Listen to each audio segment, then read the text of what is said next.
जे जे कोणी सूर्याची उपासना करतील, दररोज सकाळी उठल्यावरती सूर्याला नमस्कार करतील, त्या व्यक्तीच्या सध्याच्या जीवनातील व पुढच्या 1000 जीवनातील दारिद्र्य नष्ट होईल. मग सूर्यनमस्कार करण्यामुळं सूर्यनाडी ऍक्टिव्ह होते, म्हणजे शरीरातली ऊर्जा शक्ती आपली जागृत होते. सगळेजण सूर्यनमस्कार व्यवस्थित करू शकतात. की अरे सूर्यनमस्कार खूप पॉवरफुल आहेत, की जे शरीरावरती काम करत नाही, मानसिक अवस्थेवरती सुद्धा खूप काम करतात. की दररोज भानावर येऊन जगणं, सजगतेने जगणं म्हणजे सूर्यनमस्कार, म्हणजे सूर्याची उपासना. सर, सूर्यनमस्कार हा जिमला पर्याय होऊ शकतो का? स्त्रियांसाठी ना सूर्यनमस्कार वरदान आहे. टेन्शन येतो आणि प्रेशर येतं. ओके, ताण आणि दाब सगळीकडे येतो. त्यातला संवाद म्हणजे योग वशिष्ठ ग्रंथ आहे. तर त्यांनी 18 उपाय सांगितले. त्यातला एक उपाय खूप सोपा उपाय आहे. ज्यावेळेस मन अस्थिर होतं, राग येतो, टेन्शन येतं, त्यावेळेस काय करा, दीर्घ रेचक करा, म्हणजे सगळा तोंडाने श्वास बाहेर सोडा. बी प्रेझेंटच्या जगामध्ये वर्तमानामध्ये आणण्यासाठी श्वास मदत करतो. पहिला नियम म्हणजे उषापान. सकाळी उठल्यानंतर 2 ग्लास पाणी पिणं. उठल्या ब्रश करायची पण गरज नाही. ब्रश न करता पाणी प्या. सूर्यनमस्कार करणं कधी पण चांगलं आहे. एवढ्या गोळ्या खाल्ल्यात ना, म्हणजे एकदा सूर्यनमस्कार करून बघा, काही दिवस करून बघा.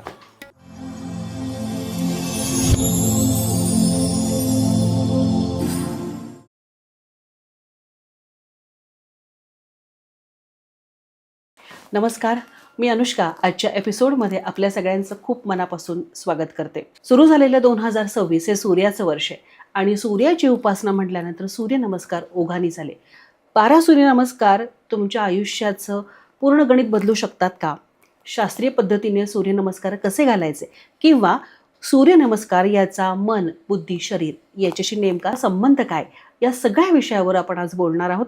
आणि ही चर्चा करण्यासाठी आज आपल्यासोबत आहेत प्राध्यापक मनोज टापरे.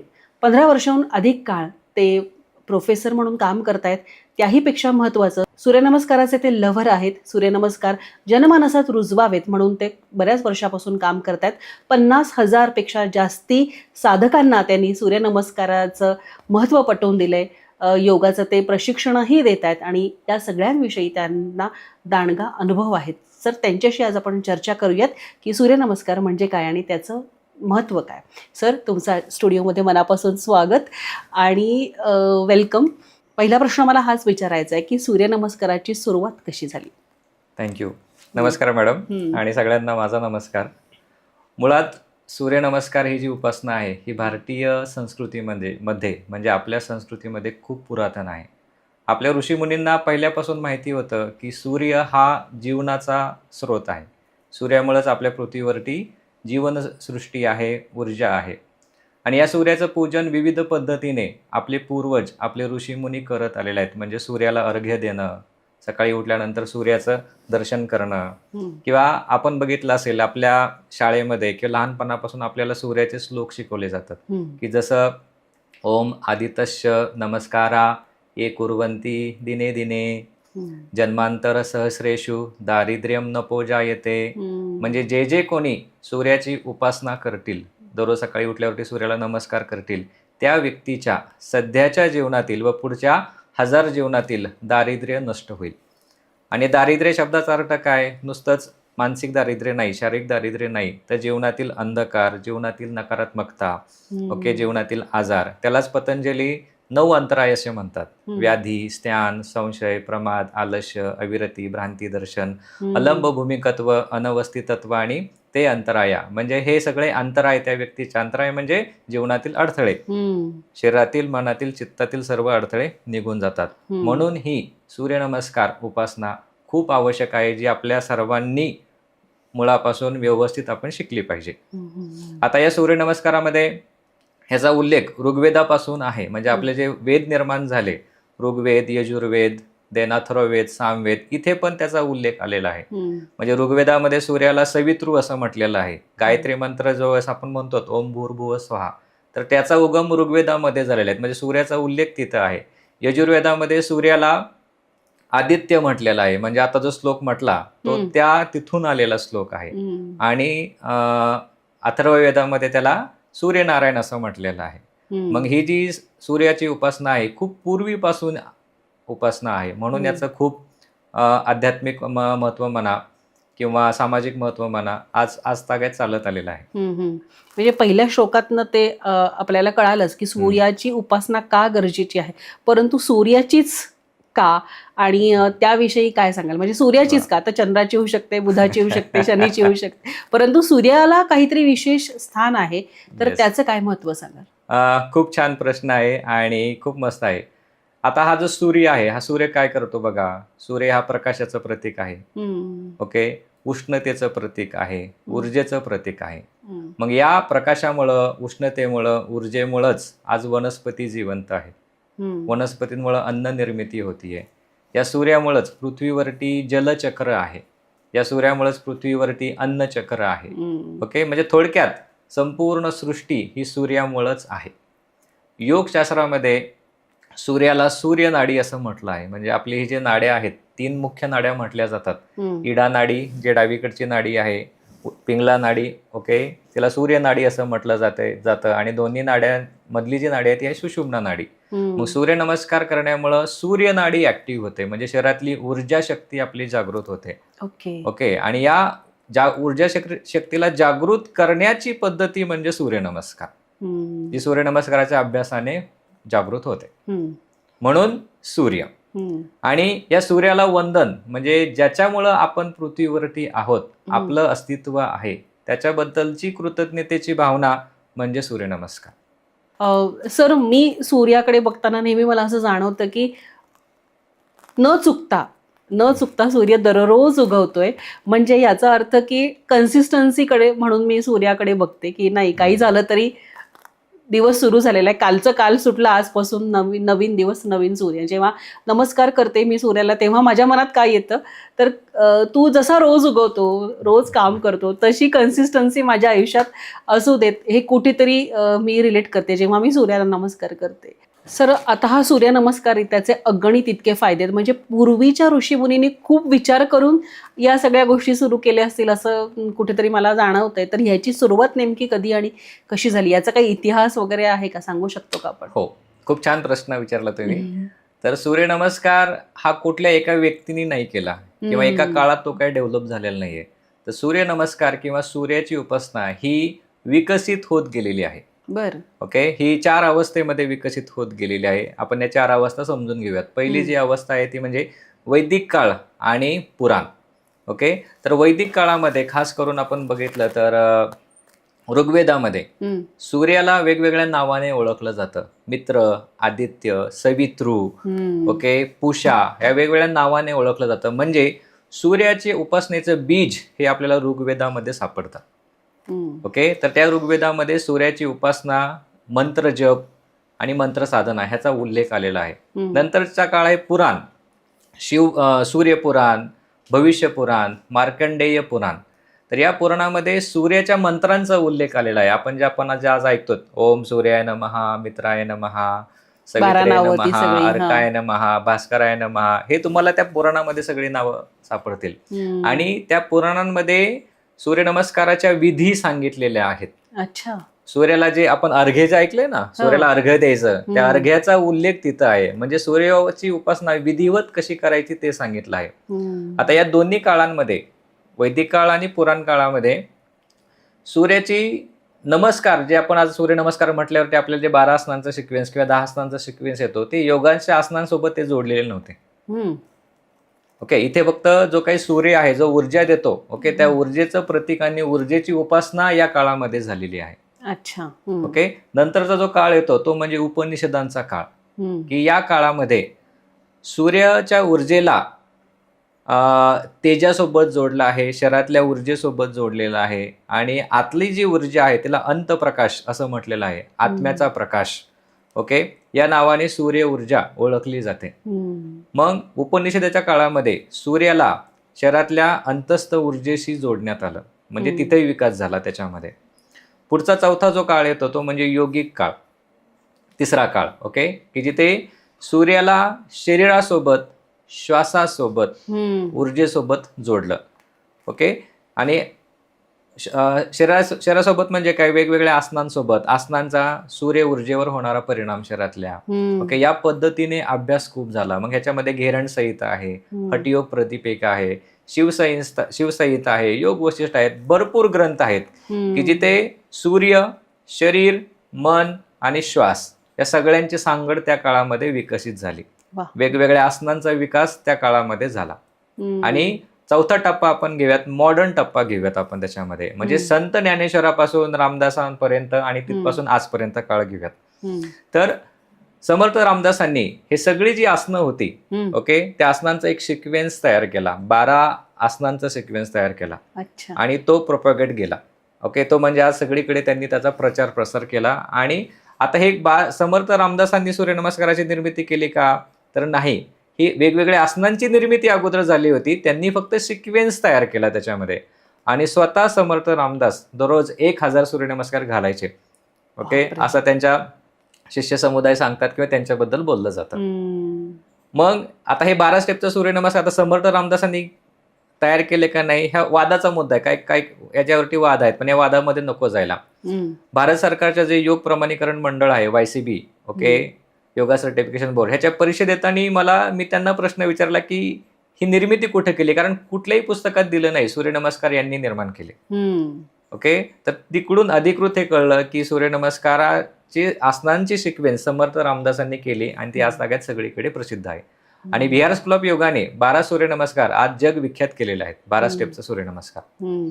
मग तिथून पुढच्या आजकालच्या मॉडर्न काळामध्ये सूर्यनमस्कार हे शरीर रचनेसोबत जोडले, वेगवेगळ्या संस्थांसोबत जोडले आणि त्याचा अभ्यास असा निर्माण झालेला आहे. बरोबर. वैदिक काळापासून आपण सूर्याची उपासना करतात आणि वैदिक ग्रंथामध्ये ओके सूर्याची ओळख करून देतात की सूर्य हा रथामधून प्रवेश करतो, प्रवास करतो, रथामधून तो प्रवास करतो आणि या रथाला 7 घोडे आहेत आणि रथाला 1 चाक आहे.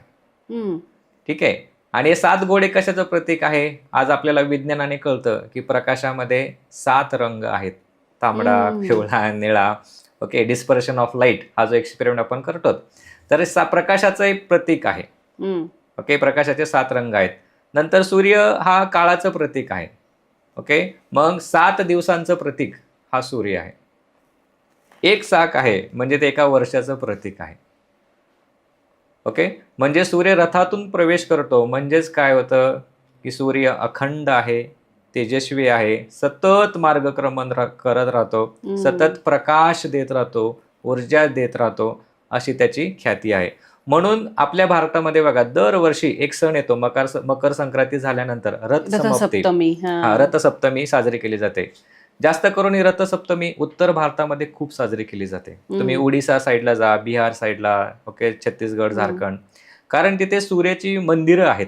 कोणार्कला सूर्याचं मंदिर आहे, तिथं खूप मोठी यात्रा भरते दरवर्षी. तर या सूर्याची उपासना तिथं केली जाते.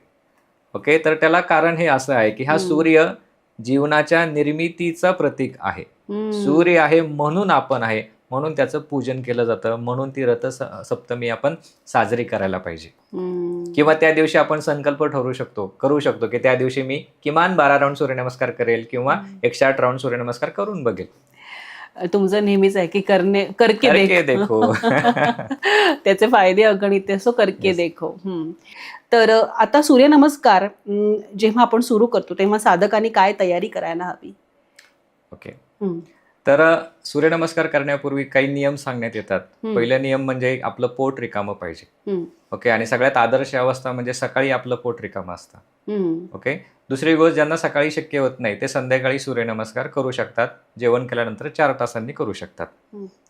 नंतर सूर्यनमस्कार, जर आपण आजारी असू, शरीरामध्ये ताप आलेला असेल तर त्यावेळेस सूर्यनमस्कार करायचे नाहीयेत. म्हणजे कुठलाही जंतू संसर्ग झालेला असेल, कुठली व्याधी झाली असेल, इव्हन सर्दी जरी झाली असेल तरी आपल्याला सूर्यनमस्कार करायचं नाही. आजारी पण बरे होईपर्यंत आपण थांबलं पाहिजे. तिसरा नियम, प्रेग्नन्सीमध्ये सूर्यनमस्कार योग शिक्षकाच्या मार्गदर्शनाखालीच करावेत, कारण त्याच्यामध्ये मॉडिफाईड सूर्यनमस्कार असतो.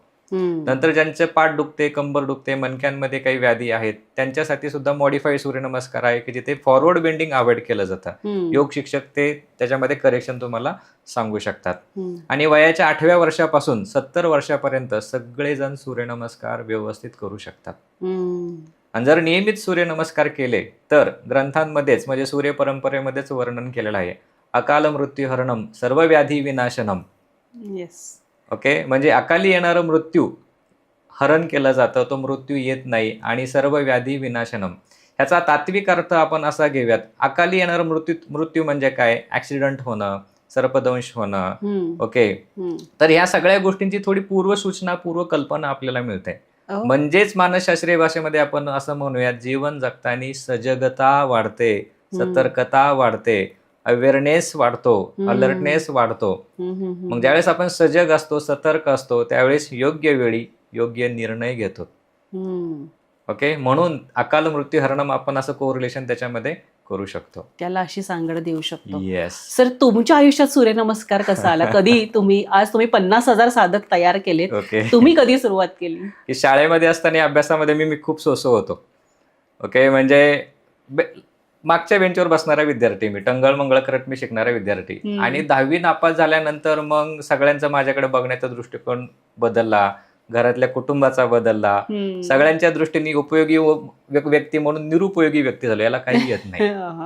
ओके, मग ते वर्ष माझ्यासाठी डिप्रेशन मध्ये गेलं. आणि सडनली मग आमच्या गावामध्ये बिहार स्कूल ऑफ योगावरून एक योग शिक्षक आले होते, त्यांनी योगा क्लासेस चालू केला. आता दिवसभर करायला काही नाही, चला म्हटलं आपण क्लासला तरी जाऊयात सकाळी उठून. आणि तिथे क्लासला गेल्यानंतर हळूहळू माझ्या मनामध्ये बदल झाले, मनातली सकारात्मकता माझ्यामध्ये वाढायला लागली. आणि ती पॉझिटिव्हिटी एवढी वाढली की नंतर 11वी-12वी सायन्स, तालुक्यामध्ये टॉप येणं, अरे बापरे, पुण्यामध्ये फर्ग्युसन मधून ग्रॅज्युएशन करणं, केमिस्ट्रीमध्ये मास्टर्स करणं, नेट सेट एक्झामिनेशन पास होणं. आणि आज गेली 15 ते 16 वर्ष झालं मी प्राध्यापक म्हणून सरकारी सेवेमध्ये कामाला आहे. म्हणजे तर म्हणून मला त्या वयात कळलं की अरे, सूर्यनमस्कार खूप पॉवरफुल आहेत, की जे शरीरावरती काम करत नाही, मानसिक अवस्थेवरती सुद्धा खूप काम करतात. बरोबर. ओके, आणि म्हणून त्या वर्षापासून आजपर्यंत सूर्यनमस्कार मी करायचे सोडलेले नाहीयेत.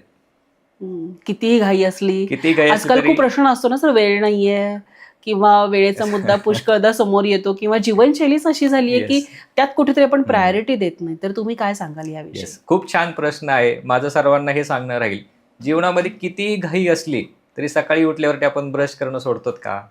नाही. किती घाई असली तर आपल्याला चहा आवडतो, खूप लोकांना चहा पिणं सोडतो का? नाही. कितीही घाई असली तरी आपण जेवण सोडतो का? थोडा उशीर होईल पण जेवण नाही सोडत. अगदी सेम. का? कारण आपल्याला या सगळ्या गोष्टींमागचं महत्व माहिती आहे. हे मी का करतोय ही जाणीव, त्यालाच मी म्हणतो अवेअरनेस आपल्याकडे आहे. तसाच अवेअरनेस सूर्यनमस्कार मी का करतोय हा निर्माण झाला तर सूर्यनमस्कार चुकत नाही.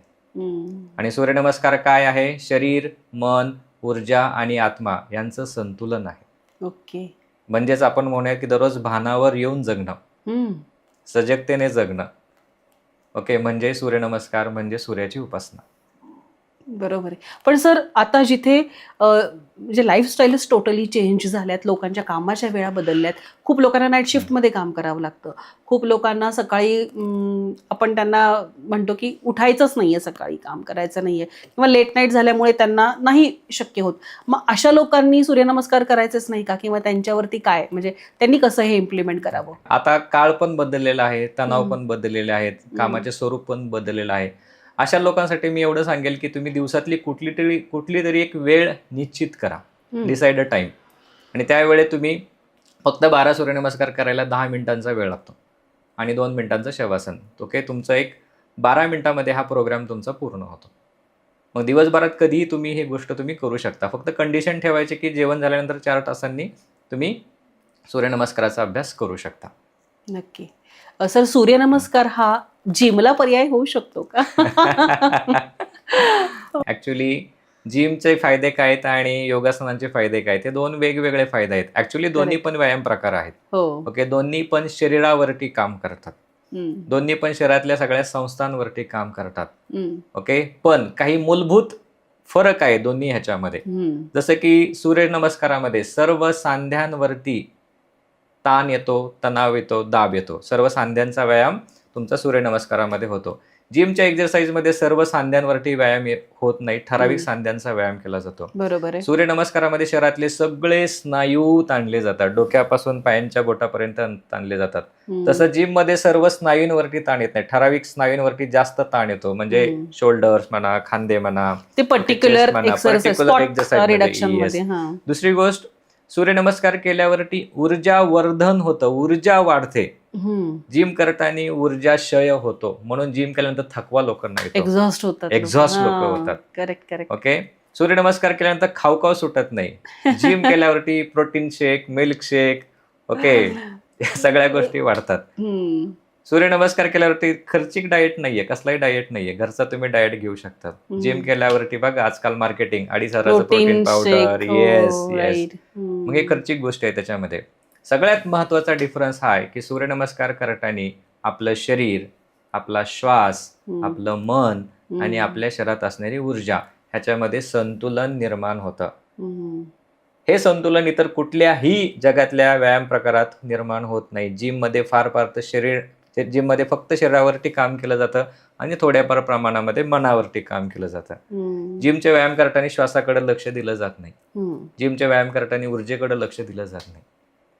म्हणून सूर्यनमस्कार हा जिमला पर्याय होऊ शकत नाही. सूर्यनमस्कार ही स्वतंत्र एक्झरसाइज आहे की ज्याला आपण म्हणूयात कम्प्लीट हेल्थ पॅकेज आहे. Correct correct. Complete holistic health package आहे, आणि ते पण फ्री ऑफ कॉस्ट. त्याला जागा लागत नाही, खर्च काही नाहीये. एकदा तंत्र शिकून घ्या, ओके, आणि तुम्ही घरच्या घरी करू शकता. 6x2 फुटाची जागा पुरेशी आहे. मी कुठेही प्रवासाला गेले की गाडीमध्ये योगा मॅट असते, नसेल योगा मॅट तर कुठेही तुम्हाला सूर्यनमस्कार करता येतात. आजकाल अनेक सेलिब्रिटी दिसतात ना की 108 सूर्यनमस्कार घातले, म्हणजे त्यांच्या फिटनेसचा राज म्हणून ते सूर्यनमस्काराकडे बघतात. म्हणजे मी असं ऐकलं, वाचलंय की 108 सूर्यनमस्कार घातले की मग दुसरं काही करायची गरज नाही पडत. तर इतकं काय महत्व आहे सूर्यनमस्काराचं आणि त्याचा प्रत्येक बॉडीवर कसा परिणाम होतो हे मला डिटेल ऐकायला आवडेल. ओके, आता या 108 सूर्यनमस्कार हा आजकाल पब्लिक ट्रेंड झालेला आहे. ओके, मुळात हे 108 सूर्यनमस्कार वर्ग आम्ही सूर्यनमस्कार योग साधना इन्स्टिट्यूटमध्ये वर्षातून आम्ही घेत असतो किंवा त्याची आम्ही अरेंजमेंट करत असतो. आता जानेवारीपासून आम्ही हा वर्ग लॉन्च करतोय, 108 सूर्यनमस्काराचा 1 महिन्याचा वर्ग, 30 दिवस अखंडपणे सूर्यनमस्कार.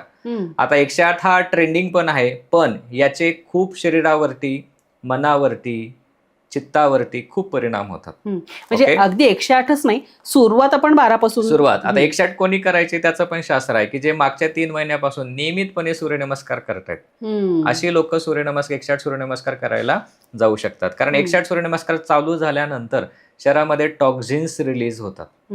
ओके, पूर्ण जे काही आपलं शरीर ताणलं जातं, आखडलं जातं सूर्यनमस्काराच्या प्रोसेसमध्ये, तर हे टॉक्झिन्स रिलीज होतात आणि ते टॉक्झिन्स रिलीज झाले की मनाच्या अवस्था बदलतात, मूड स्विंग वेगाने व्हायला चालू होतं. म्हणून 108 सूर्यनमस्काराला शरीर शुद्धी असंही म्हटलं जातं, मनशुद्धी म्हटलं जातं, ऊर्जा शुद्धी आणि चित्तशुद्धी असंही म्हटलं जातं.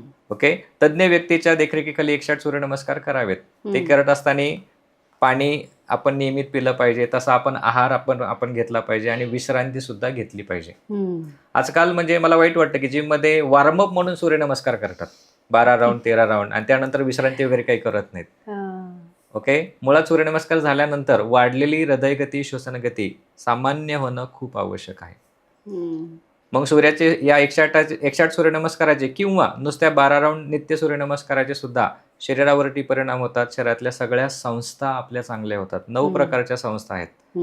रक्ताभिसरण संस्था, श्वसन संस्था, ओके, चेता संस्था आहे, देन लिम्फेटॅटिक सिस्टम आहे, रिप्रोडक्टिव्ह सिस्टम आहे, एक्स्क्रिटरी सिस्टम आहे, ओके, डायजेस्टिव्ह सिस्टम आहे. सगळ्या संस्था ऑर्डरमध्ये येऊन काम करायला चालू करतात. दुसरा फायदा, हार्मोनल सिस्टम शरीरातली चांगली होते. ओके, जो पिच्युटरी मी तुम्हाला म्हटलं HPP ॲक्सिस, पिच्युटरी ग्रंथी चांगली होते, पिनियल ग्रंथी चांगली होते, थायरॉइड ग्रंथी चांगली होते, थायमस ग्रंथी, पॅनक्रियाच्या ग्रंथी, ओके, देन रिप्रोडक्टिव्ह ग्रंथी, या सगळ्या ग्रंथींमधलं हार्मोनमधलं संतुलन निर्माण होतं. तिसरा फायदा आपला होतो की शरीरामध्ये जो काही अतिरिक्त मेद साठला आहे, फॅट्स, ओके, अतिरिक्त त्याला मी म्हणतो, तर सगळ्या फॅट्स आपल्या निघून जातात. म्हणजे जे कोणी सूर्यनमस्कार, जे फॅटी व्यक्ती आहे, सूर्यनमस्कार घालायला चालू केले त्यांना कळतं की आपण बारीक होतोय, कंबर बारीक होतीये, वेस्ट बारीक होतीये, पॅन्ट बारीक होत आहेत. ओके, म्हणजे मी एक उदाहरण देईल की या वर्गामध्ये औरंगाबादचे बँक मॅनेजर होते आमच्या वर्गामध्ये, तर त्यांनी वर्षभर सूर्यनमस्कार घातले. त्यांचं 99 किलोवरून वजन कमी झालं, ते 70 किलोवरती वजन आलंय 1 वर्षभर फक्त बँकेत. ओके, 2दा जेवण करणं आणि दररोज नित्य सूर्यनमस्कार करणं, सगळं म्हणजे खाऊन पिऊन कसलाही डाएट न करता त्यांचं वजन कमी झालं. म्हणजे याचा अर्थ काय होतो, सूर्यनमस्कार शरीरातल्या अतिरिक्त चरबी घालवून टाकतो. आणि जसं मी मगाशी सांगितलं की सूर्यनमस्कार करण्यामुळे आतली ऊर्जा जागृत होते, सूर्य ऊर्जा जागृत होते, त्याला सूर्यनाडी जागृत होते आणि ही सूर्य ऊर्जा शरीरातील दोष जाळून टाकतात, ओके. टॉक्झिन्स जाळून टाकतात. अच्छा. म्हणून नियमितपणे श्वासासोबत सूर्यनमस्कार करणं आपल्याला आवश्यक आहे. हम्म. हा झाला शरीराचा परिणाम. दुसरा परिणाम काय होतो? मनावरती परिणाम होतो. कारण आपण सूर्यनमस्कार श्वासासोबत करतोय आणि हठयोगामध्ये खूप फेमस सूत्र आहे, चले वाते चलम चित्तम निश्चलम निश्चले भवेत. म्हणजेच ज्या ज्या वेळेस श्वास अस्थिर असतो त्यावेळेस चित्त म्हणजे मन सुद्धा अस्थिर असतं. ज्यावेळेस श्वास आपला स्थिर असतो त्यावेळेस आपलं मन सुद्धा स्थिर असतं. आणि सूर्यनमस्कारामध्ये आपण श्वासासोबत सूर्यनमस्कार करतो. म्हणजे जशी सूर्यनमस्कारामध्ये 12 आसनांची एक लयबद्ध सिक्वेन्स आहे, त्याच पद्धतीने 12 प्रत्येक आसनांसोबत श्वास जोडलेला आहे. कोणत्या आसनात श्वास घ्यायचा, कोणत्यात सोडायचा. म्हणून शरीराची लयबद्ध हालचाल करताना श्वासाची सुद्धा लयबद्ध हालचाल सूर्यनमस्कारामध्ये होते. ओके. मग शरीर लयबद्ध होतं, श्वास लयबद्ध होतो, श्वास लयबद्ध झाला की मन सुद्धा लयबद्ध होतं. म्हणजे ज्यांना मनोविकास करायचा आहे, मनाच्या क्षमता वाढवायच्या आहेत, त्यांच्यासाठी सूर्यनमस्कार उत्तमच आहेत. ओके. मनाच्या सगळ्या क्षमता वाढतात, म्हणजे टेन्शन, डिप्रेशन, सप्रेशन, अँझायटी या सगळ्या गोष्टी सूर्यनमस्कार घातले की निघून जाते. तुम्ही साधा प्रयोग करा, बरं वाटत नाही ना, फक्त सूर्यप्रकाशामध्ये जाऊन बसा. 15 मिनिटांमध्ये शरीरामधली ऊर्जा वाढते, पिंगला नाडी ऍक्टिव्हेट होते. ओके. आणि उन्हात सूर्यनमस्कार घातले तर इन्स्टंट तुम्हाला रिझल्ट पण त्याच्यामध्ये येतो. तिसरा फायदा आपण पाहूयात, तो प्राणिक लेवलचा फायदा आपण बघूयात, की शरीरामधली जी ऊर्जा आहे, प्राण ऊर्जा आहे, की जी कंटिन्युअस आपल्या ब्रिदिंगमुळे आपल्या शरीरामध्ये तयार होते, ती ऊर्जा संतुलित होते. म्हणजेच योगिक भाषेमध्ये मी असं म्हणेल की शरीरामध्ये आपले 5 प्रकारचे प्राण सांगितले आहेत, प्राण, अपान, उदान, व्यान, समान. या 5ही प्राणांमध्ये संतुलन निर्माण होतं. त्याचा परिणाम काय होतो? शरीरामध्ये एक वेगळ्या प्रकारचा हलकेपणा जाणवतो, स्थिरता जाणवते, काम करताना उत्साह जाणवतो. मग दैनंदिन जीवन जगत असताना जी काही क्रियाशीलता आवश्यक आहे, कार्यप्रवणता आवश्यक आहे, स्थिरता आवश्यक आहे, कॉन्सन्ट्रेशन आवश्यक आहे, या सगळ्या गोष्टी आपल्याला डेव्हलप होतात. म्हणजे मेंटल आणि इमोशनल स्टॅबिलिटी सुद्धा आपल्याला यासोबत मिळते. 5वा म्हणजे आता हे पंचकोशात्मक त्याचे फायदे आहेत सूर्यनमस्काराचे. मी तुम्हाला जसं सांगतो, म्हणजे शरीरावरती फायदा अन्नमय कोश, मनावरती फायदा मनमय कोश, प्राणावरती फायदा प्राणमय कोश, 4था कोश आहे विज्ञानमय कोश, म्हणजे बुद्धीचा कोश. डिसिजन मेकिंग आपली ॲबिलिटी खूप वाढते. माझा वैयक्तिक अनुभव, ओके, 10वी नापास झाल्यानंतर काय करायचं काय नाही करायचं, बुद्धी कुठे आहे ना, सुस्तय कुठे त्याच्यामध्ये. पण ही सूर्यनमस्कार दररोज प्रॅक्टिस करत गेल्यानंतर मानसिक स्थिरता वाढली जास्त आणि मला नक्की माझ्या जीवनात काय करायला पाहिजे ह्याची जाणीव मला निर्माण झाली. ओके. ही जाणीव सगळ्यांमध्ये येते. म्हणजे डिसिजन घेण्याची क्षमता सूर्यनमस्कार करण्यामुळे वाढते, एकाग्रता वाढते. ओके. ज्या मेंदूच्या फॅकल्टी आहेत, अलर्टनेस आणि अवेअरनेस, ह्याच्यामध्ये लक्षणीयरित्या सुधारणा होते.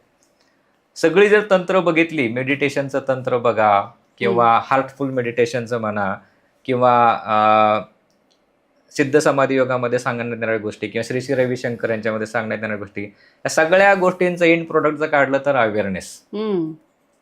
ओके. आणि या अवेअरनेसवरती एक जर जायचं असेल तर बुलेट ट्रेन, सूर्यनमस्कार बुलेट ट्रेन सारखं काम करतो. तिथपर्यंत आपल्याला तो वेगाने घेऊन जातो अवेअरनेसला. ओके. आणि शेवटचा जो कोश आहे तो ब्लिस. पहिले 4ही कोश बॅलन्स झाले की शेवटी आनंदमय कोशामध्ये आपण एंट्री करतो. सदैव आपण आनंदी राहतो. स्थितप्रज्ञ अवस्था ज्याला आपण म्हणतो त्याला आनंदमय कोश अशी अवस्था आपण म्हणूयात. ओके. मी आनंदी आहे, स्थिर आहे, ही अवस्था शेवटी आपली निर्माण होते. असे एक ना अनेक भरपूर लाभ आहेत. सर, स्त्रियांच्या आणि यांच्या दृष्टीने पण सांगा. स्त्रियांसाठी ना सूर्यनमस्कार वरदान आहे. आजपर्यंत खूप रिसर्च झालेले आहेत सूर्यनमस्कारावरती.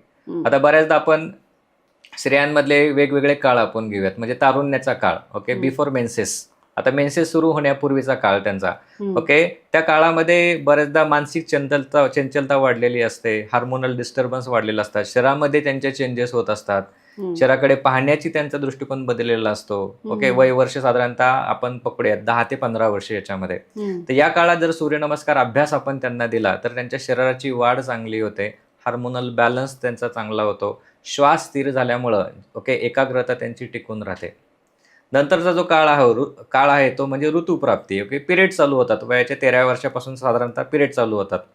तर या काळामध्ये जे काही हार्मोनल फ्लक्च्युएशन होतं त्याच्यामुळं ओके बुद्धी करप्ट होते, व्यवस्थित निर्णय घेतले जात नाही, एकाग्रता कमी होते. तर या सगळ्या गोष्टी सूर्यनमस्कारामुळं कंट्रोलमध्ये येतात. 2 शरीराची सर्वांगीण वाढ त्यांनी चांगली होते. ओके, श्वसन सुधारतं, डायजेशनमध्ये सुधारणा होतं. आजकाल मुलींमध्ये बघा, ओके, 15 ते 20 हा जो वयोगट आहे, ओके, किंवा 25 वयोगटापर्यंत स्किन खराब होण्याचे चान्सेस खूप आहेत. पिंपल्स येतात, ओके, तारुण्य पिटिका येतात, देन केस अकाली पांढरे होतात, केस गळती मुलींमध्ये जास्त चालू होते. या वयामध्ये आजकाल ऑब्झर्वेशन जास्त आहेत.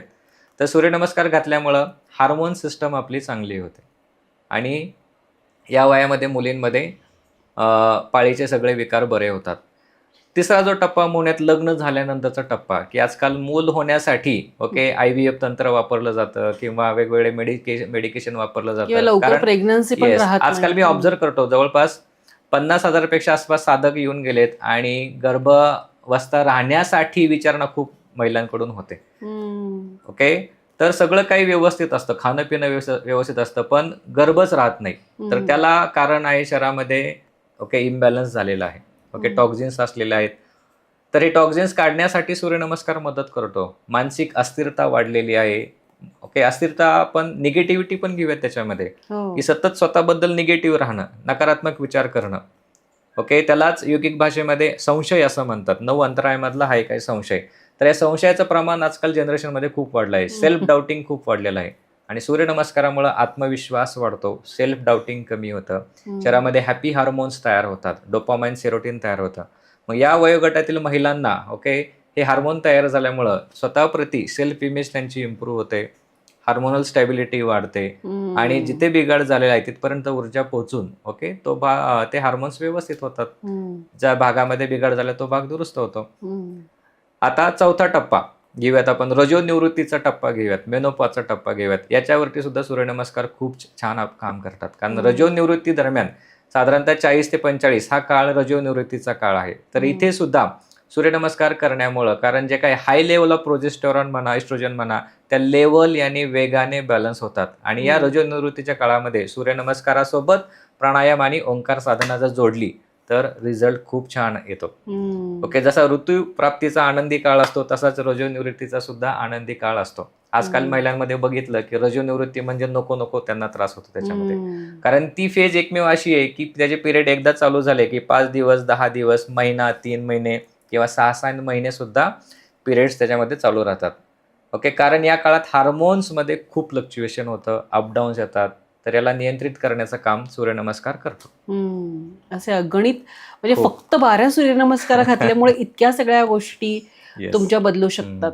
परफेक्ट. आता आपण बोलत होतो की सूर्यनमस्काराचा प्रत्येक, म्हणजे त्याचं जे प्रत्येक आसन आहे ते तुमच्या शरीरातल्या विविध भागांवर कसं काम करतं. ओके, आता सूर्यनमस्कारामध्ये मगाशी सांगितलं की आपण 12 स्टेपचा सूर्यनमस्कार इथं आपण गृहीत पकडतोय. आता ह्याच्यामध्ये वेगवेगळ्या ट्रॅडिशन्स आहेत. म्हणजे नॉर्थ ट्रॅडिशन जे महाराष्ट्रापासून जो वरचा भाग आहे काश्मीर पर्यंतचा, साऊथ ट्रॅडिशन म्हणजे खालचा भाग, दक्षिणेकडचा भाग, या प्रत्येक भागामध्ये हवामान वेगवेगळं आहे, तापमान वेगळं आहे. वरती गेलं तर थंडपणा खूप जास्त आहे आणि खाली गेलं तर उष्णता खूप आहे. म्हणून वरती गेलं, नॉर्थकडे गेलं तर शरीरात उष्णता निर्माण करणारी आसनं जास्त आहेत. अच्छा. आणि साऊथकडे गेलं तर शरीरात थंडावा निर्माण करणारी आसनं जास्त आहेत. ओके, मग आता हा जो 12 स्टेपचा जो सूर्यनमस्कार आहे हा बिहार स्कूल ऑफ योगाचे जे संस्थापक आहेत स्वामी सत्यानंद सरस्वती यांनी हा विकसित केलेला आहे किंवा प्रोपोगेट केला आहे, संपूर्ण जगामध्ये तो सांगितला आहे. त्याचं वैशिष्ट्य काय, तर जगामध्ये एकमेव ही संस्था अशी आहे की जिथे सूर्यनमस्कार राऊंड्समध्ये मोजतात, सायकल्समध्ये मोजतात. एका सायकलमध्ये 2 हाफ सायकल असतात, लेफ्ट हाफ सायकल आणि राईट हाफ सायकल. आता लेफ्ट आणि राईट काय, मगाशी मी तुम्हाला नाड्यांचा संदर्भ दिला होता की आपल्या शरीरामध्ये 3 प्रमुख नाड्या आहेत, इडा, पिंगला आणि सुषुम्ना. तर इडा नाडी म्हणजे काय, लेफ्ट नॉस्ट्रिलला आपण इडा नाडी म्हणतो, पिंगला नाडी म्हणजे राईट नॉस्ट्रिल. तर त्यातली जी सूर्यनमस्कारातली लेफ्ट सायकल आहे ही इडा नाडी ऍक्टिव्ह करते. ओके. राईट सायकल तुमची पिंगला नाडी ऍक्टिव्ह करते. अच्छा. ओके, आणि या दोन्ही नाड्यांमधलं संतुलन या सूर्यनमस्काराच्या एका राऊंड मुळे येतं. किंवा काही ठिकाणी असं म्हणतात एक राऊंड इज इक्वल टू वाम अश्वसंचलन आणि दक्षिण अश्वसंचलन, या 2 स्टेप त्याच्यामध्ये घेतात. ओके, म्हणून हा पूर्ण बॅलन्सिंग सूर्यनमस्कार आहे. आपली पूर्ण इडा आणि पिंगला नाडी बॅलन्स होते. आणि 12 राऊंड झाले की आपल्याला अनुभव येतो की माझ्यामध्ये स्थिरता आलेली आहे, स्टॅबिलिटी आलेली आहे, मेंदूमध्ये पॅरासिम्पॅथेटिक सिम्पॅथेटिक सिस्टम ह्याच्यामध्ये बॅलन्स निर्माण होतो. ओके, दोन्ही जे हेमिस्फिअर आहेत, लेफ्ट आणि राईट हेमिस्फिअर, ह्याच्यामध्ये बॅलन्स निर्माण होतो. आता राहिला आसनांचा भाग. 12 आसनं आहेत. ओके, त्यातली काही आसनं आपण बघूयात. आसनं फक्त नावं सांगतो की 7 आसनं मुख्य आहेत आणि 5 आसनं रिपीट होतात त्याच्यामध्ये. नमस्कार आसन. ओके, आता नमस्कार करताना पण जनरली नमस्कार लोक असं करतात.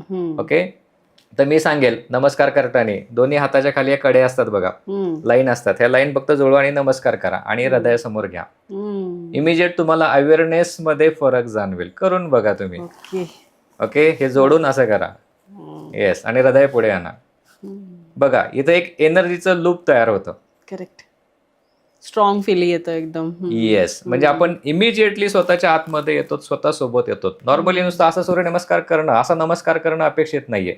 हे प्रॉपर नमस्कार करणार. इथं काय होतं, हे नमस्कार मुद्रा केली, हृदयासमोर आणली की इथं आहे आपलं अनाहत चक्र, वैज्ञानिक भाषेत थायमस ग्रंथी. त्याला ते अलाइन होतं. येस, ही थायमस ग्रंथी आपली स्टिम्युलेट होते आणि हृदय इमिजिएटली आपलं स्थिर व्हायला सुरुवात होतं.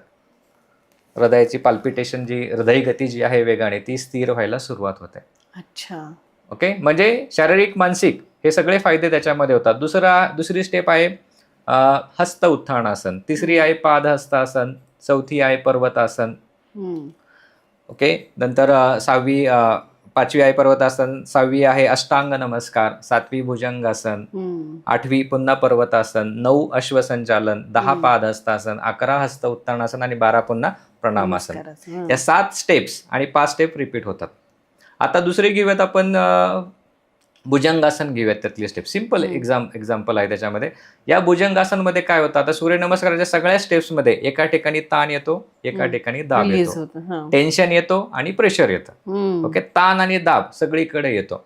भुजंगासन करताना जशी कोब्रा पोज, भुजंग म्हणजे कोब्रा, भुजंगासन केल्यामुळं काय होतं, हनवटीवर ताण येते, गळ्यावरती ताण येतो, थायरॉइड ग्रंथी ताणली जाते, पोटाच्या सगळ्या स्नायूंवरती ताण येतो, पॅनक्रियावरती ताण येतो, पॅनक्रियाची ग्रंथी म्हणजे इन्सुलिनचं निर्मिती आपली चांगली होते, पोटातले सगळे अवयवांवरती दाब येतो, पचनशक्ती आपली चांगली होते, पूर्ण फुफ्फुस हृदय ताणली जातात, श्वसन संस्था ताणली जाते, श्वसन संस्था आपली चांगली होते. नंतर सगळ्यात बेनिफिट त्याचा पाठीच्या कण्यावरती होतो. पाठीचे सगळे मणके म्हणजे मानेपासून माकड हाडापर्यंत सगळे पाठीमागच्या दिशेने ताणले जातात, पाठीचे स्नायू ताणले जातात.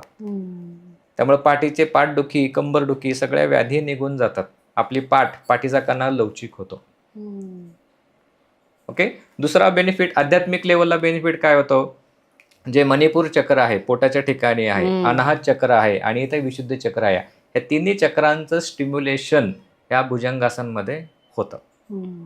ओके, म्हणून सूर्यनमस्काराचे नुसते शारीरिक बेनिफिट नाही आहेत, प्राणिक बेनिफिट, मानसिक आणि आध्यात्मिक असे बेनिफिट सुद्धा त्याच्यामध्ये आहेत. नंतर जे आहे अष्टांग नमस्कार, शरीराची 8 अंग खाली टेकली जातात. ओके, म्हणजे मी माझा अहंकार या धरणी मातेला अर्पण करत आहे. ओके, माझ्यामुळं हे विश्व नाही चालू, या विश्वाचा मी एक भाग आहे, ह्याची जाणीव, ह्याचं स्मरण आपल्याला त्या ठिकाणी होतं. सर, आता बघा की आयुष्य इतकं धावपळीचं झालेलं आहे, तणावग्रस्त झालेलं आहे, विद्यार्थी सतत टेन्शनमध्ये असतात किंवा कामाचं पण एक पियर प्रेशर लोकांवरती असतं, नोकरदार मंडळींवरती असतं. त्या केसमध्ये सूर्यनमस्कार कसा तुम्हाला लाभ देऊ शकतो? ॲक्च्युली आपण वर्गवारी करूयात. जॉब करणारी माणसं आणि अभ्यास करणारे विद्यार्थी असं घेऊयात. आता जरी जॉब करतायत तरी सतत नवीन नवीन शिकावंच लागतं, अभ्यास करावाच लागतो. आणि अभ्यास करायचा असेल तर मानसिक शांतता, बौद्धिक स्थिरता आवश्यकच आहे. इथे आपल्याला हठ योगामधलं एक सूत्र मी तुम्हाला सांगतो. ते सूत्र कळलं की सूर्यनमस्काराचं महत्व कळेल, की ज्याच्यामध्ये योगी स्वात्माराम सांगतात, चले वाते चलम चित्तम निश्चलम निश्चले भवेत. म्हणजे ज्या वेळी श्वास अस्थिर असतो त्यावेळेस चित्त म्हणजे मन अस्थिर असतं. ज्या वेळी श्वास स्थिर असतो त्यावेळेस मन स्थिर असतं म्हणजे निश्चल असतं. मग हा जर धागा पकडला, या वाक्यातला जर अर्थ समजून घ्यायचा प्रयत्न केला, तर कुठलीही रिदमिक ब्रीदिंग मुवमेंट केली की आपलं मन आपल्या ताब्यात येऊ शकतं. हे डिकोडिंग सूत्र जर केलं तर ह्याच्यामध्ये आपल्याला गोष्ट कळतं. मग सूर्यनमस्कारामध्ये काय होतं, सूर्यनमस्कार आपण ज्यावेळेस श्वासासोबत करतो त्यावेळेस शरीराची लयबद्ध हालचाल होते, श्वासाची सुद्धा लयबद्ध हालचाल होते, आणि मग श्वासाची लयबद्ध म्हणजे त्याला आपण ब्रेथ वर्क असा आजकाल मॉडर्न टर्म आहे. हम्म. ती लयबद्ध हालचाल झाली की आपलं मन चित्त सुद्धा शांत व्हायला सुरुवात होते, स्थिर व्हायला सुरुवात होते. हम्म. चित्त स्थिर झालं, मन स्थिर झालं की मनाचे जे गुण आहेत, अलर्टनेस, अवेअरनेस, हम्म. स्टॅबिलिटी, हे सगळे जागृत व्हायला सुरुवात होते हम्म. आणि मग आपला तणाव कमी होतो, कामावरची एकाग्रता आपली टिकते. आता अनेकदा अशी सिच्युएशन येते ना की मी खूप हायपर झाली आहे किंवा मला प्रचंड राग आलाय, त्या क्षणी जर मला तो तात्काळ त्याच्यावरती कंट्रोल करायचा असेल तर त्यासाठी काय टेक्निक सांगाल तुम्ही? खूप सिंपल टेक्निक आहे याच्यावरती. हा. मी तुम्हाला सांगेल, तुम्ही आता ते करून पण बघा. नक्की. ओके. हा. योग वशिष्ठमध्ये 18 उपाय सांगितलेत. योग भगवान जे ऋषी आहेत, योग वशिष्ठ ऋषी यांनी छोट्या 8 वर्षाचा जो राम आहे, ओके, त्यातला संवाद म्हणजे योग वशिष्ठ ग्रंथ आहे. तर त्यांनी 18 उपाय सांगितले. त्यातला एक उपाय खूप सोपा उपाय आहे. ज्यावेळेस मन अस्थिर होतं, राग येतो, टेन्शन येतं, हा. त्यावेळेस काय करा, दीर्घ रेचक करा. म्हणजे सगळा तोंडाने श्वास बाहेर सोडा. हम्म. तोंडाने बाहेर श्वास काढले की नंतर जो श्वास घ्या आणि तो श्वास घेताना आपलं मन इमिजिएटली तिथं स्थिर होतं. म्हणजे त्याला म्हणतात प्राणस्पंद कमी होतो, चित्तस्पंद कमी होतो. तुम्ही प्रयोग करून बघा. तोंडाने श्वास घ्या आणि सगळा तोंडाने श्वास बाहेर सोडा. बरोबर आहे. पूर्ण असंच? पोट, येस, पूर्ण हा. पोट आतमध्ये जाऊ द्या. अच्छा. किंवा साधं तंत्र सांगतो. हा. तोंडामध्ये स्ट्रॉ पकडला आहे, स्ट्रॉ पकडला आणि त्या स्ट्रॉ, तोंडाचा स्ट्रॉ बनवा आणि श्वास सोडा. सगळा श्वास बाहेर जाऊ द्या. अशा पद्धतीने. येस. आता श्वास घ्या. बघा, पहिल्यापेक्षा जास्त खोलवर श्वास आलाय रिलॅक्स आणि रिलॅक्स मोड झाला. म्हणजेच मेंदूच्या भाषेमध्ये पॅरासिम्पॅथेटिक नर्वस सिस्टम ऍक्टिव्ह झाली, स्टिम्युलेट झाली.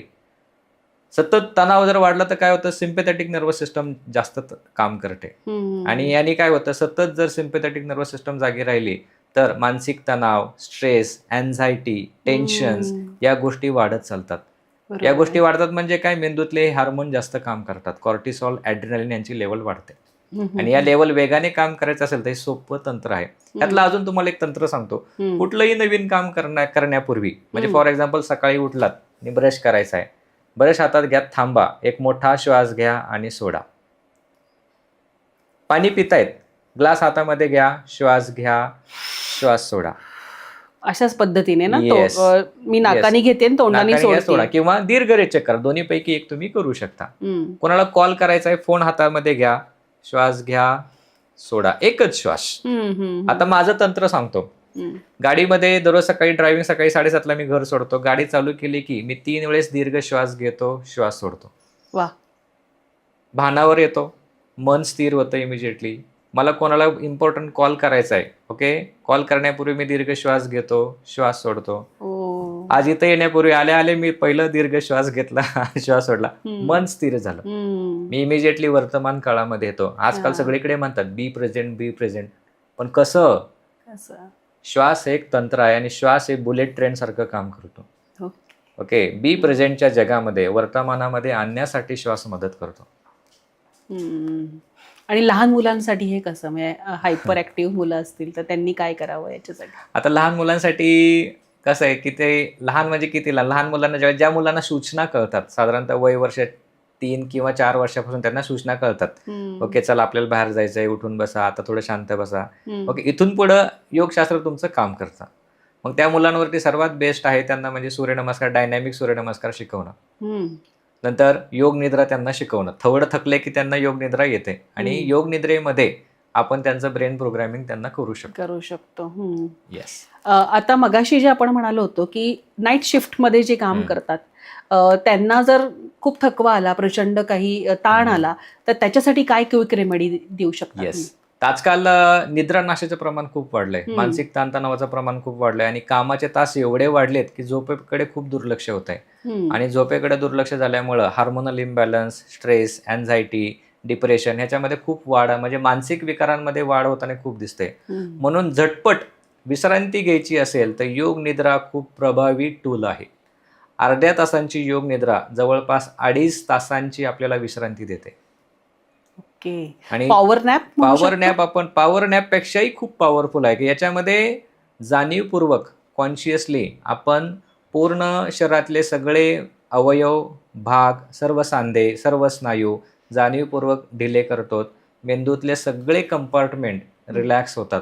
तुम्हाला इंटरनेटवरती बघायला मिळेल की योग निद्रेचा मनावरती काय परिणाम झाला, मेंदूवरती काय परिणाम झाला, त्याच्या पूर्ण ब्रेन इमेजेस त्याच्यामध्ये दाखवलेले आहेत. अरे वा. ओके, म्हणून ही पॉवर नॅप आपण शिकू शकतो. आता ऑफिसमध्ये मी बसलोय आणि मला कुठे झोपणार ना मी. मग तंत्र काय, ऑफिसच्या खुर्चीवरती बसा, डोळे बंद करा, ओके, आणि 3 ते 10 वेळेस दीर्घ श्वसन करा, किंवा ते नाही जमलं दीर्घ रेचक करा. नुसतं दीर्घ रेचक केले तरी आपोआप दीर्घ श्वास आतमध्ये घेतला जातो. ओके, आणि मन वेगाने स्थिर होतं, आणि मन स्थिर झालं की विचारांचं हे जे चक्र आहे, ब्रेन फ्रिक्वेन्सी ज्या वाढल्यात कंटिन्युअसली, त्या स्लो डाऊन व्हायला मदत होते. ब्रेन अल्फा मोडमध्ये यायला सुरुवात होते. आणि ब्रेन स्लो डाऊन झाला की शरीरावरचा ताण, कॉर्टिसॉल हार्मोन कमी होतं, आणि हॅपी हार्मोन्स म्हणजे सेरोटोनिन, डोपामाइन वाढतात. लहान मुलं थकत नाहीत बघा, उठल्यापासून झोपेपर्यंत ऍक्टिव्ह असतात. का? करेक्ट. कारण high level of serotonin and dopamine, happy hormone जास्त असतात. आणि कामं करताना जी लोक जागे असताना कामं करतात किंवा रात्री उशिरा जागून काम करतात, सतत तणाव वाढतो, प्रेझेंट मोमेंट मध्ये नसतात, भविष्याची चिंता, नोकरीची चिंता, बिझनेसची चिंता. ओके, हे तणाव त्याच्यामध्ये येतात, आणि हे तणाव निघून जाण्यासाठी ही बी प्रेझेंट म्हणजे श्वासाचं तंत्र, श्वासाचं आलंबन, ओके, आपल्याला फायदा देतं. बरोबर आहे. म्हणजे तुम्हाला ते तात्काळ प्रेझेंट मोमेंट मध्ये आणतं, आणि तुम्ही तात्काळ प्रेझेंट मोमेंट मध्ये आलात की तुमचं मनाशी काय म्हणू त्याला आपण, क्विक रिलेशन जुळत असेल. आणि मग तुम्ही ड्रायव्हिंगचं उदाहरण दिलं की येस, मग आता मला सेफली माझ्या डेस्टिनेशनला पोहोचायचं, मी अलर्ट आहे, मला इकडनं तिकडनं म्हणजे भांडण. नाहीतर लोक ना त्या झोनमध्ये, ॲब्सेंट माइंडेड झोनमध्येच काम सुरू करत असतात, तेव्हा त्याच्याने धोके जास्ती वाढतात शरीरात. येस, तणाव खूप वाढतो. म्हणजे मी आता तुम्हाला एक्झाम्पल देईल. आता आम्ही रस्ता चुकलोत, म्हणजे आपलं कम्युनिकेशन झालं होतं पॉडकास्टसाठी की 2:30ची वेळ दिली होती, मी समजत होतो 3:30ची वेळ आहे. माझ्यासोबत ज्या कलिग होत्या की ज्यांनी मला इथे आता आणून सोडलं, त्या म्हणले तुमच्या मॅडमचा फोन आला, मी 2:30 वाजता 3:30 वाजता पोहोचतो, त्या 2:30 वाजता म्हणल्यात, तुम्ही फक्त सॉरी म्हणलात. ओके, आणि नंतर एक 5 मिनिट वेळ घेतला आणि तुमचे पुढचे प्रोग्राम रिअरेंज करून तुम्ही पुन्हा तिथं जाण्याचा निर्णय घेतला. मी असते तर मला जमलं नसतं, मी चिडचिड केली असती, तनतन केली असते, सॉरी सॉरी सॉरी असं म्हणले असते. म्हटलं मॅडम आता हे तंत्र आहे, हे तंत्र मॅडमशी मी फोन ठेवला की लगेच मी 3 वेळेस दीर्घ श्वसन घेतलं, प्रेझेंट मोमेंटमध्ये मी आलो, आणि मला पुढचं जे काही निर्णय घेऊ शकतो, म्हणजे मी घरी न जाता, ओके, मी डायरेक्टली इकडे आलो, माझा वेळ त्याच्यामध्ये वाचला. म्हणजे मी भानावर आल्यामुळं मला कळलं की मी काय काय करू शकतो, निर्णय घेऊ शकतो. नाहीतर आजचा हा पॉडकास्ट कदाचित उद्यावर ढकलला असता, रिशेड्यूल करावा लागला असता. ताजी घटना, ताजं उदाहरण की तुमचा जो तुमच्या याच्यावर कंट्रोल असेल, म्हणजे प्रेझेंट मोमेंट मध्ये मनाची डिसिजन मेकिंग, ते आपण म्हणतो क्विक डिसिजन आणि राईट डिसिजन घ्यायला मदत होते या सगळ्या गोष्टींमुळे. Amazing amazing. सर, आता सूर्य नमस्कार, तर आता आपले साधक जे आहेत, म्हणजे जे पॉडकास्ट ऐकतात शेवटपर्यंत, तर त्यांना सूर्यनमस्काराचं महत्त्व पटलेलंच आहे, पण अगदी थोडक्यात सूर्यनमस्कारासोबत काय डाएट केलं पाहिजे जेणेकरून त्यांना फायदा होईल, म्हणजे दोन्ही गोष्टीने सांगा. एक हेल्दी लाईफस्टाईलसाठी, आणि दुसरं की जे वजन कमी करण्यासाठी सूर्यनमस्काराकडे बघतायत त्यांनी काय करावं. ओके, आता डाएट हा खूप मोठा विषय आहे, आणि सध्या मार्केटमध्ये बघितलं तर डाएट या शब्दावरून लोकांना भ्रमिष्ट करण्याचं प्रमाण जास्त वाढलेलं आहे. वेगवेगळे प्रकारचे डाएट खपवले जात आहेत. ओके, वेगवेगळ्या प्रकारचे प्रोटीन पावडर लोकांना घ्यायला भाग पडले जात आहेत. मुळात आयुर्वेद काय सांगतं, आयुर्वेदानुसार आपण आहार बघूयात की आयुर्वेदात सांगतं की देशकाल, तुम्ही कोणत्या देशामध्ये आहात. ओके, म्हणजे तुम्ही अमेरिकेत जन्मलायत, युरोपमध्ये आहात, भारतात आहात, ओके, शीत प्रदेशामध्ये आहात, उष्ण प्रदेशामध्ये आहात, कोणत्या देशात आहात त्यानुसार डाएट निवडा. म्हणजे फॉर एक्झाम्पल युरोपमध्ये थंडी खूप असते, हाय प्रोटीन डाएट तिकडे पसतो, इकडे हाय प्रोटीन डाएट नाही. म्हणजे युरोपमध्ये पनीर इझिली डायजेस्ट होऊ शकतं, फिश व्यवस्थित, रेड मीट व्यवस्थित, इकडे नाही होत. ओके, कालानुसार म्हणजे ऋतूनुसार आहार असला पाहिजे. म्हणजे फॉर एक्झाम्पल आंबा उन्हाळ्यात पिकतो, ओके, तो हिवाळ्यात खाऊ नये. आजकाल आंबे बघाव शीतपेटीमध्ये सगळे मिळतात. कलिंगड, खरबूज हे उन्हाळ्यात खाण्याच्या वस्तू आहेत, पण आजकाल कलिंगड 12 महिने अवेलेबल असतात. बरोबर आहे. ओके, म्हणजे देशानुसार ऋतूनुसार असला पाहिजे. तिसरी महत्वाची संकल्पना म्हणजे प्रकृतीनुसार आहार असला पाहिजे. म्हणजे तुमची प्रकृती कुठली आहे हे ओळखा. वात प्रकृती आहे, पित्त प्रकृती आहे, कफ प्रकृती आहे, त्यानुसार आपला आहार असला पाहिजे. ओके, दुसरी आहाराची संकल्पना त्यांनी सांगितले की आहार तुष्टीकर असला पाहिजे. म्हणजे जेवण केल्यानंतर, खाल्ल्यानंतर मला छान वाटलं पाहिजे. ओके, पुष्टीकर असला पाहिजे, म्हणजे तो शरीराचं पुष्टीकर असला पाहिजे. पुष्टी म्हणजे शरीरातल्या धातूंचं वर्धन करणारा असला पाहिजे. ह्याच्यामध्ये आयुर्वेदाचा एक छान श्लोक आहे बघा. समधातू समागनिश्च समदोषा मलक्रिया प्रसन्न आत्मा मन इंद्रिय स्वस्थ इति भीयते. मग स्वस्थ कोणाला म्हणायचं? स्वस्थ व्यक्ती कोण? ज्याच्या शरीरातले तिन्ही दोष त्रिदोष वात पित्त कफ सम असतात, बॅलन्स असतात. ज्याच्या शरीरातले अग्नी, आता 3 प्रकारचे अग्नी आहेत. ओके, जठर अग्नी, धातू अग्नी, शरीरातल्या 7 धातूंचं पोषण करणारं, आणि भूत अग्नी म्हणजे आपलं शरीर पंचमहाभूतापासून बनलेलं आहे आणि या पंचमहाभूतामध्ये संतुलन ठेवण्याचं अग्नी काम करतो. ओके, म्हणजे 3 प्रकारचे अग्नी आहेत. त्रिअग्नी त्याला असं म्हटलं जातं. मलक्रिया, शरीरामध्ये 3 प्रकारचे मल असतात जे बाहेर काढले जातात. ओके, म्हणजे लघवीद्वारे, शौचावाटे आणि घामाद्वारे. तिन्ही मल म्हणजे तिन्ही पद्धतीने, तिन्ही एक्झिट डोर म्हणूयात, तिन्ही एक्झिट डोर व्यवस्थित काम करतात. आजकाल बघा पचनक्रिया बिघडलेली आहे, लोकांना प्रेशर येत नाही, काहींना चहा पिल्याशिवाय प्रेशर येत नाही, मलक्रिया बिघडली, काहींना घामच येत नाहीये. ओके, मग हे ज्यावेळेस धातू बॅलन्स असतात, दोष बॅलन्स असतात, मलक्रिया व्यवस्थित असते, अग्नी व्यवस्थित असतो, त्याच वेळेस व्यक्तीचं शरीर, इंद्रिय, मन, आत्मा म्हणजे ऊर्जा प्रसन्न अवस्थेमध्ये असतात. आणि प्रसन्न अवस्था मिळवण्यासाठीच सगळ्यांची धडपड आहे. मग हे सगळे बॅलन्स कसे होतात? तर दिनचर्येने, ऋतुचर्येने आणि आहारचर्येने बॅलन्स होतात. म्हणजे डाएट हा ज्यावेळेस मी शब्द घेतो त्यावेळेस मी हे तिन्ही शब्द घेतो: ऋतुचर्या, दिनचर्या, आहारचर्या. मग अशी बघितलं आपण, देशानुसार कालानुसार आहार असला पाहिजे. मग आहाराचे काही बेसिक घटक मी तुम्हाला सांगतो. आहारामध्ये पुरेसं प्रथिनं पाहिजे, कार्बोहायड्रेट पाहिजे, मिनरल्स पाहिजे, फॅट्स पाहिजे आणि फायबर्स पाहिजे. ओके, सगळ्या गोष्टी व्यवस्थित असल्या पाहिजे. आता आयुर्वेद पण अजून सांगतं, आहाराचे 4 नियम सांगतं की आहारामध्ये एखादं खूप बघा लोकांना एक चांगलं वाटलं ना तेच खातात. ओके, डिशमध्ये म्हणजे एखाद्याला पनीरची भाजी आवडली ना ती पनीरची भाजीवरतीच फोकस, सलाड खात नाही, डाळ खात नाही. त्याला विषमासन असं म्हटलंय. म्हणजे अयुक्त आहार कुठला? तर विषमासन अयुक्त आहार आहे. दुसरी गोष्ट अजीर्णाशन, म्हणजे आता मी खाल्लंय, मला अजीर्ण झालंय, ओके, वाटतं की आता मला कसं तरी होतंय, त्याच्यावरती मी दुसरा आहार नाही घेतला पाहिजे. तिसरं आहे अध्याशन. ओके, अध्याशन म्हणजे सारखं चरत राहायचं. आता खाल्ले, कोणी वेगळा आयटम दिला की खात राहायचं, परत थोड्या वेळ झाले की 4 वाजले, चला आता स्नॅकची वेळ झाली, परत खायचं राहायचं. ओके, तर हे अध्यासन झालं. आणि चौथा जो आहे विरुद्ध आहार, विरुद्धाशन. ओके, म्हणजे दूध आणि फळं अशी खायची नाहीत, हे सिक्वेन्स दिलेत. म्हणजे डाएट हा असा मोठा विषय आहे. बरोबर आहे. पण तात्पर्य मी सांगेल तुम्हाला की दिनचर्या, ऋतुचर्या आणि आहारचर्या दुरुस्त करून खाल्लं पाहिजे. आणि आहारासोबत अजून एक महत्वाचा मुद्दा सांगेल डाएटमध्ये, तो म्हणजे पाणी. ओके, की पाण्याचा नियम सांगतो या पॉडकास्टद्वारे मी तुम्हाला सगळ्यांना सांगेल.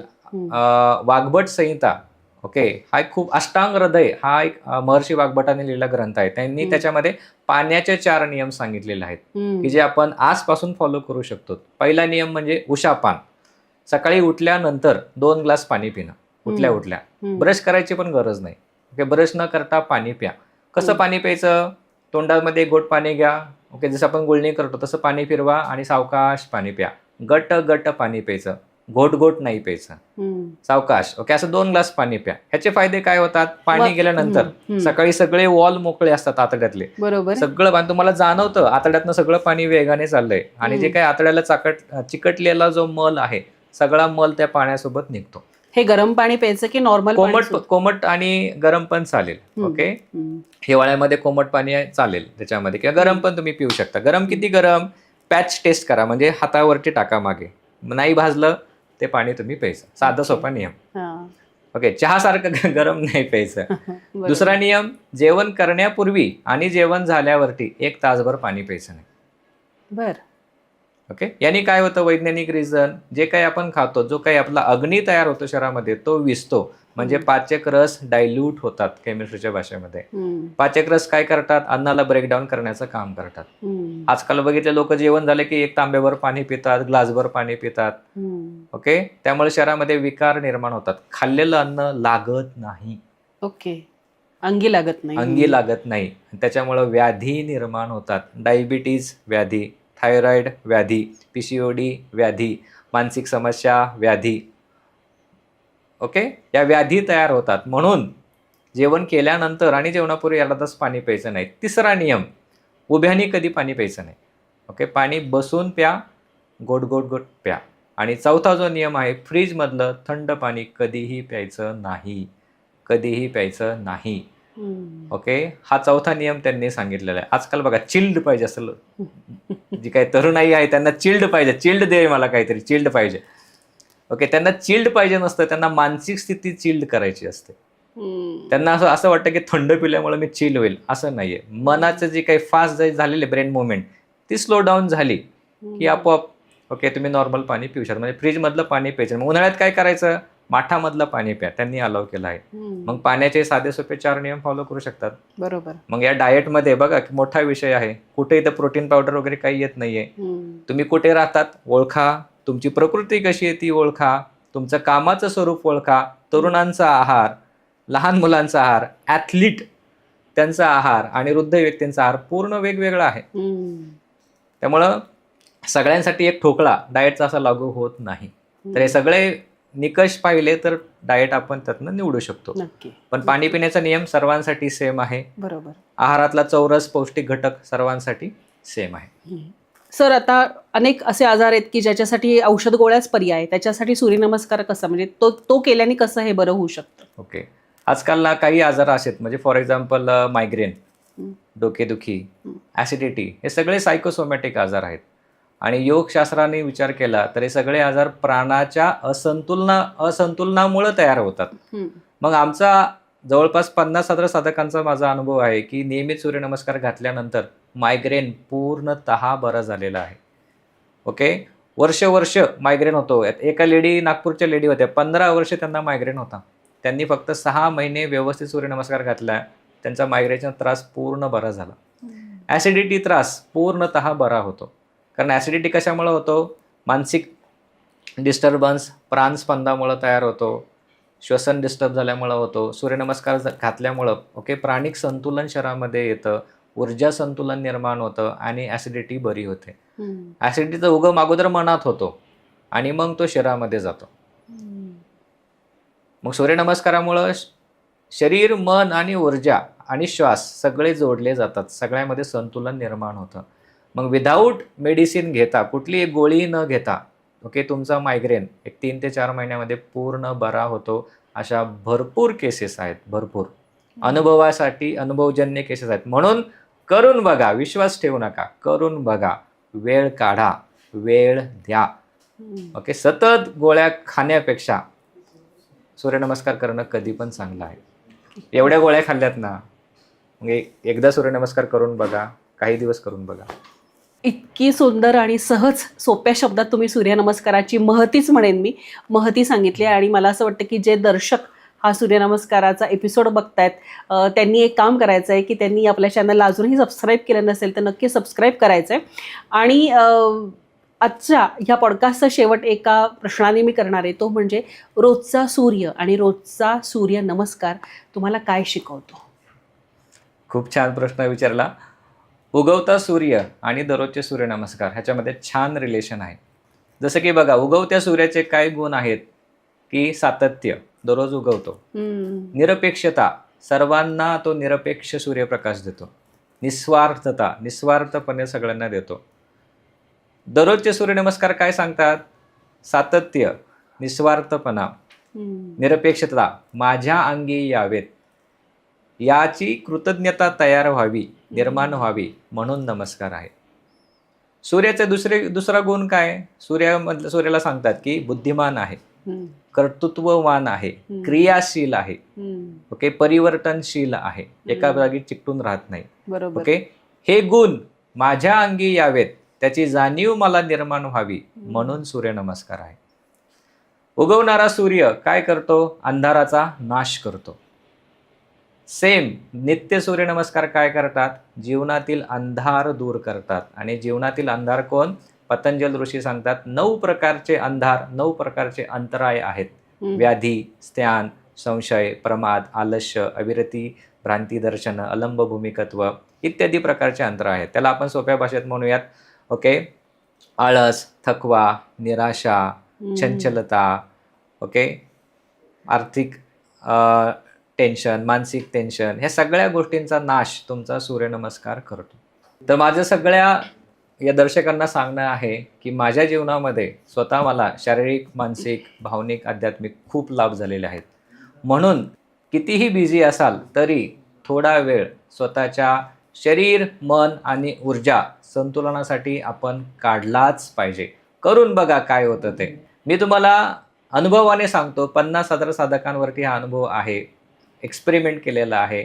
नियमित सूर्यनमस्कार केल्यानंतर शरीर तर चांगलं होतंच, पण आपलं मन, आपली बुद्धिमत्ता चांगली होते, प्रगल्भ होते. आणि जीवन चांगलं उत्तम जगण्यासाठी शांत मन, कुशाग्र बुद्धी आणि उत्तम शरीर आवश्यक आहे. ओके.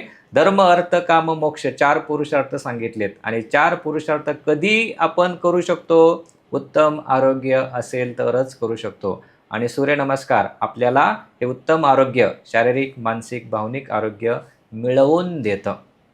म्हणून ही सूर्याची जी उपासना आहे, स्वतःतल्या सूर्यतत्वाला जागे करण्याची उपासना आहे सूर्य नमस्कार, ही अवश्य करून बघा. तर मंडळी, हा होता आजचा पॉडकास्ट आणि याच्यामध्ये सूर्यनमस्काराची जी काही महती सांगितली आहे त्याच्यावरती फार काही न बोलता तुम्ही करून बघा. तुम्हाला आलेले अनुभव आम्हाला कमेंटमध्ये नक्की सांगा. आणि सरांनी खूप साऱ्या गोष्टी आपल्याला सांगितल्यात, तर तुम्हाला असं वाटतंय का की सरांसोबत आणखी एखादा एपिसोड डिटेलमध्ये आम्ही आहारशास्त्राविषयी करावा, तर तेही आम्हाला कमेंटमध्ये नक्की सांगा. तुमचे सूर्यनमस्काराचे अनुभव कमेंटमध्ये लिहायला विसरू नका. पुन्हा भेटूयात नवीन एपिसोडमध्ये नव्या विषयासह. तोपर्यंत आजच्या पॉडकास्टमधून मी मनोज सरांसोबत आपला निरोप घेते आणि शेवटी एवढंच म्हणेल की करके देखो. धन्यवाद. धन्यवाद. करके देखो.